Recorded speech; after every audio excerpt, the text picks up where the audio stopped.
Everyone, welcome to chemistry plus. तो आज हम लोग PCl5 मॉलिक्यूल के बारे में बात करने वाले हैं। आज हम लोग इस वीडियो में PCl5 मॉलिक्यूल के लिए ये सभी पॉइंट्स कैलकुलेट करने वाले हैं। किस तरीके से हम लोग ये सब पॉइंट्स कैलकुलेट करेंगे। डजंट मैटर कि आप लोगों को हाइब्रिडाइजेशन कैलकुलेट करना आता है नहीं आता है, आप लोगों को शेप, ज्योमेट्री, इन सब के बारे में पता है या नहीं पता है, या फिर आपको इस मॉलिक्यूल के स्ट्रक्चर के बारे में पता है नहीं पता है, डजंट मैटर। आप लोगों को सिर्फ दो चीजें पता होनी चाहिए और मैं आप लोगों को ये सब चीजें कैलकुलेट करनी सिखा दूंगी बहुत इजी मैनर में। आप लोग जिस तरीके से हम इस वाले मॉलिक्यूल के लिए ये सब चीजें कैलकुलेट करेंगे, सब पॉइंट्स कैलकुलेट करेंगे, उसी तरीके से किसी भी मॉलिक्यूल के लिए कैलकुलेट कर सकते हैं और बहुत इजी मैनर में। ऐसा नहीं है कि आप लोगों को बहुत लंबे चौड़े फॉर्मुलाज याद करने पड़ेंगे या फिर मिस्टेक होने की चांसेस है। मैं आप लोगों को बहुत इजी तरीके से ये सब पॉइंट्स कैलकुलेट करना बताऊंगी। जैसे इस मॉलिक्यूल के लिए कैलकुलेट करेंगे ऐसे ही हम लोग और मॉलिक्यूल्स के लिए भी कैलकुलेट कर सकते हैं। So let's start. तो देखो, सबसे पहले हमें क्या पता होना चाहिए, हमें सिर्फ दो चीजें पता होनी चाहिए। हमारे पास जो मॉलिक्यूल है उसमें जो सेंट्रल एटम है उसके पास आउटर मोस्ट शेल में कितने इलेक्ट्रॉन्स प्रेजेंट हैं।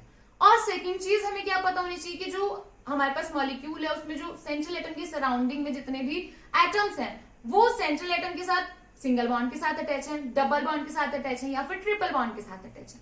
सो देखो किस तरीके से हम लोग कैलकुलेट करते हैं। अगर हमारे पास यहाँ पे सेंट्रल एटम फास्फोरस है तो फास्फोरस के पास हमें पता है कितने इलेक्ट्रॉन्स प्रेजेंट होते हैं आउटर मोस्ट शेल में 5। ओके, हमारे पास फास्फोरस क्योंकि नाइट्रोजन फैमिली से बिलोंग करते हैं तो इसलिए हमारे पास 5 आउटर मोस्ट शेल में इलेक्ट्रॉन्स प्रेजेंट है। क्लोरीन के पास हमें पता है कि 7 इलेक्ट्रॉन्स प्रेजेंट होते हैं आउटर मोस्ट शेल में। ऑक्टेट रूल को फॉलो करने के लिए, ऑक्टेट कंप्लीट करने के लिए क्लोरीन को सिर्फ एक इलेक्ट्रॉन की नीड होती है, इसलिए क्लोरीन सिंगल बॉन्ड के साथ अटैच होता है, सिंगल बॉन्ड बनाता है, यानी कि सिर्फ एक ही इलेक्ट्रॉन की शेयरिंग करता है और अपना ऑक्टेट कंप्लीट कर लेता है। तो यानी कि हमें पता चल चुका है कि हमारे पास जो सेंट्रल एटम है उसके पास 5 इलेक्ट्रॉन्स प्रेजेंट है आउटर मोस्ट शेल में और हमारे पास जो सराउंडिंग में एटम्स है वो सिंगल बॉन्ड के साथ अटैच है।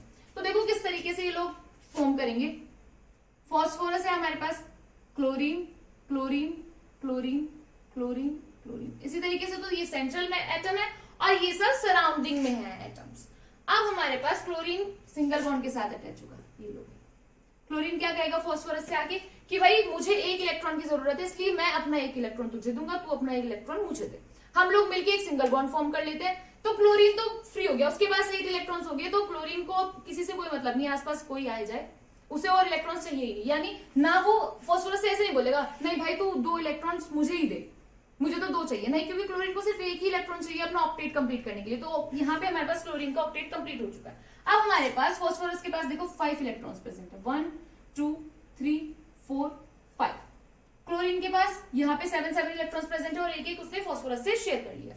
अब फास्फोरस क्या कहेगा, फास्फोरस क्या बोलता है कि ठीक है भाई तुम लोग 5 क्लोरीन ले लो, तुम लोगों को चाहिए बॉन्ड बनाने के लिए, इलेक्ट्रॉन चाहिए अपना ऑक्टेट कंप्लीट करने के लिए, ले लो कोई बात नहीं, लेकिन मैं सबसे इलेक्ट्रॉन नहीं लूंगा।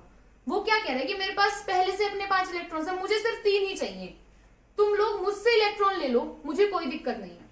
तो वो क्या करेगा कि मुझे तो भाई 1 2 3 मुझे तो 3 ही इलेक्ट्रॉन्स चाहिए।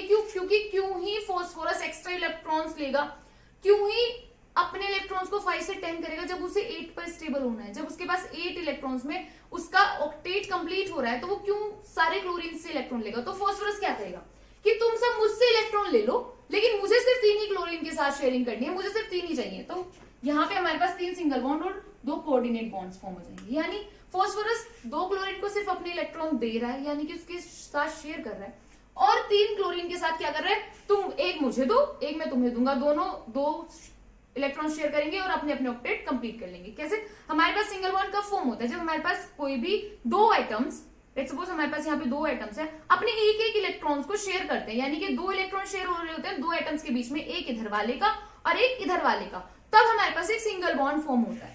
तो इस तरीके से हमारे पास ये बनेगा। लेकिन हम जिस ट्रिक के साथ ये सब पॉइंट्स कैलकुलेट करेंगे, हमें कोऑर्डिनेट बॉन्ड्स को भी क्या सपोज करना है, किस तरीके से ट्रीट करना है कि वो भी सिंगल बॉन्ड है हमारे पास। हमें सिर्फ ये सोच के ये सब चीजें कैलकुलेट करनी है। तो किस तरीके से कैलकुलेट करेंगे, देखो सबसे पहले आता है हमारे पास steric number. Steric number calculate करने के लिए हमारे पास क्या फॉर्मूला होता है, स्टेरिक नंबर। अभी देखो मैं आप लोगों को बीच बीच में बहुत सारे पॉइंट्स बताऊंगी, आप लोगों को वो सारे पॉइंट्स नोट डाउन कर लेने क्योंकि वो बहुत इंपॉर्टेंट है। और आप लोग किसी भी मॉलिक्यूल के लिए अगर कैलकुलेट करेंगे, अब ऐसा तो नहीं है कि अगर हमारे पास इस मॉलिक्यूल के सराउंडिंग में 5 एटम्स है तो सबकी सराउंडिंग में 5 ही एटम्स होंगे, नहीं, डिफरेंट डिफरेंट भी होंगे। तो आप लोगों को क्या करना है, जो भी मैं पॉइंट्स लिखवा रही हूँ अपनी कॉपी में नोट डाउन करते जाना है। और फिर उसके बाद और अदर मॉलिक्यूल्स के लिए आप लोगों को यही सारे पॉइंट्स कैलकुलेट करने हैं, ठीक है। तो स्टेरिक नंबर के लिए हमारे पास क्या होता है, सिंगल बॉन्ड। सिंगल बॉन्ड हमारे सेंट्रल एटम के पास कितने सिंगल बॉन्ड अटैच हैं, प्लस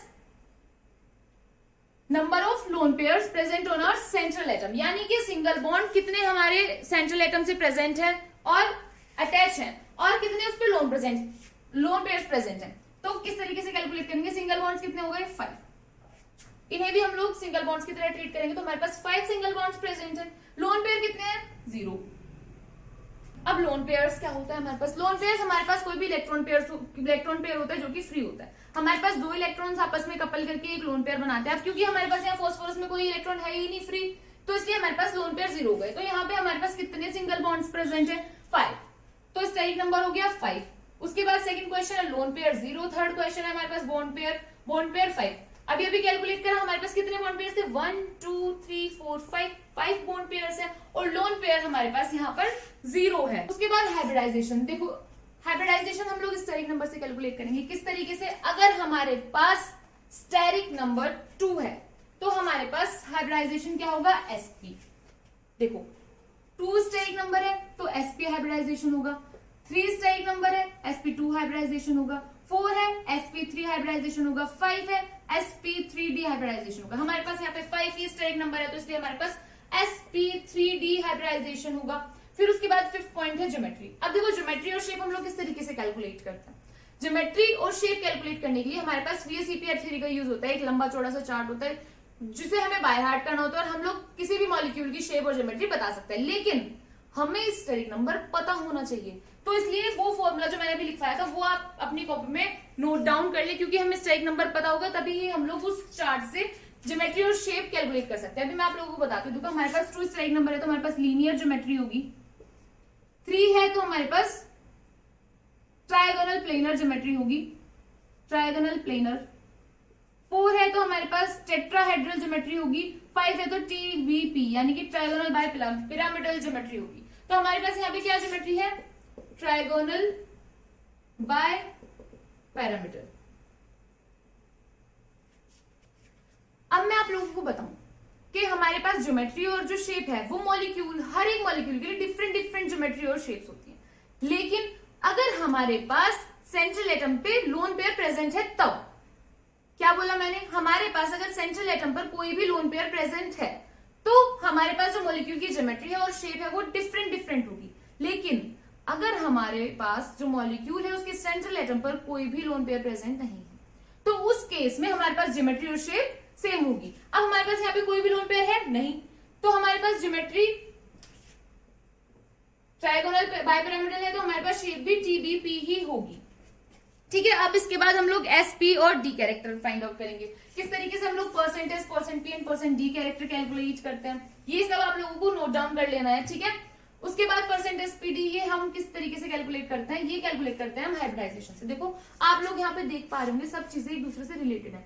अगर आप लोगों को स्टेरिक नंबर कैलकुलेट करना नहीं आता तो आप लोग नहीं हाइब्रिडाइजेशन कैलकुलेट कर सकते, नहीं ज्योमेट्री बता सकते, नहीं शेप बता सकते। हाइब्रिडाइजेशन नहीं पता तो ये परसेंटेज PD कैरेक्टर तो भूल ही जाओ, इस तरीके से बताओगे। तो इसलिए हर एक पॉइंट एक दूसरे से रिलेटेड है और बहुत ज्यादा इजी है। अगर आप लोगों को नहीं पता किस तरीके से हम लोग steric number, lone pair, bond pair calculate करते हैं, मैं आप लोगों को डिस्क्रिप्शन बॉक्स में लिंक दे दूंगी, आप लोग वहां से जाके सेपरेटली भी सीख सकते हैं, लेकिन आप कोशिश करो कि आप लोगों को यहीं से समझ आ जाए, ठीक है। अभी देखो हमारे पास हमें क्या करना है, इनका सम कर देना है, यहाँ पे 1, यहाँ पे 1 + 3 + 1 = 5। टोटल परसेंट कैरेक्टर कितना होता है हमारे पास, 100% होता है ना हमारे पास 100% ही कैरेक्टर। तो अब हम लोग क्या करेंगे, इस 100 को 5 पार्ट्स में डिवाइड कर देंगे, यानी कि हमारे पास टोटल 5 यूनिट्स हैं। इससे हम इसे कैंसिल आउट करेंगे तो हमारे पास 20 आएगा, यानी हमारे पास 1 यूनिट की वैल्यू हो गई 20% और 3 यूनिट की वैल्यू होगी 20 × 3 = 60%। यानी कि हमारे पास S कैरेक्टर कितने परसेंट होगा, 20%, P कैरेक्टर कितने परसेंट होगा, 60%, और D कैरेक्टर होगा हमारे पास 20%, ठीक है। इस तरीके से आप लोग, अगर आप लोगों को हाइब्रिडाइजेशन दे दी जाए तो उससे भी इजीली कैलकुलेट कर लेंगे ना कि किस तरीके से कितने परसेंटेज P कैरेक्टर होगा, ठीक है।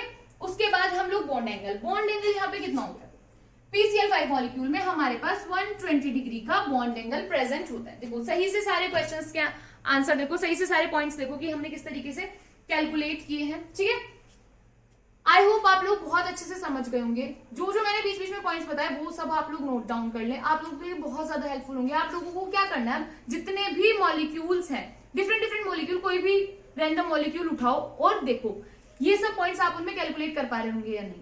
अगर आप लोगों से कोई भी पॉइंट मिस हो रहा है, कोई भी पॉइंट नहीं समझ आ रहा है, मैंने सेपरेटली वीडियोस बनाई हुई है, आप लोग उन पर जा सकते हैं या फिर कमेंट सेक्शन में कमेंट कर सकते हैं। आप लोगों को जिसमें भी प्रॉब्लम है मैं आप लोगों को सॉल्यूशन करके दूंगी। आई होप ये वीडियो आप लोगों के लिए यूजफुल रही होगी, हेल्पफुल होगी। Thank you so much for watching the video.